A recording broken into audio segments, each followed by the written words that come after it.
Hey guys, and welcome to this video. In this video, I'm going to show you how to make an audio spectrum in CapCut on PC and desktop. If you guys are new to Guide Infinity, if you could hit the like button and the subscribe button, that would be amazing. Okay, so let's jump into it. So as you can see, we are in CapCut and we have our background here. So what we're going to do is we're just going to come up to the top left here and we're going to just press on this button that says stickers. So we're going to come up to the search bar and we are going to search and type in audio, and we're going to hit the enter button.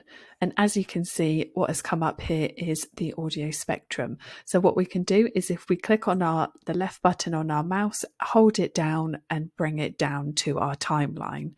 And then if we press here, then press play, you can see that we have our audio spectrum there.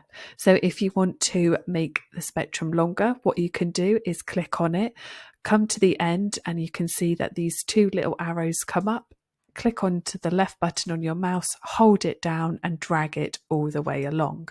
If you want to change it, click also onto the spectrum. You can now see that our spectrum is highlighted by this white box. So if you come up to one of the corners, you can see that we've got this double arrow appear. So if you hold down the left button of your mouse, you can drag it, drop it, and you can make it bigger or smaller. We also then have this little icon here with two arrows, which means that we can rotate the spectrum.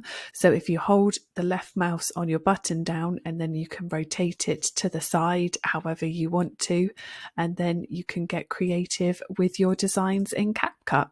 And that's it. That is how to make an audio spectrum in CapCut on PC and desktop.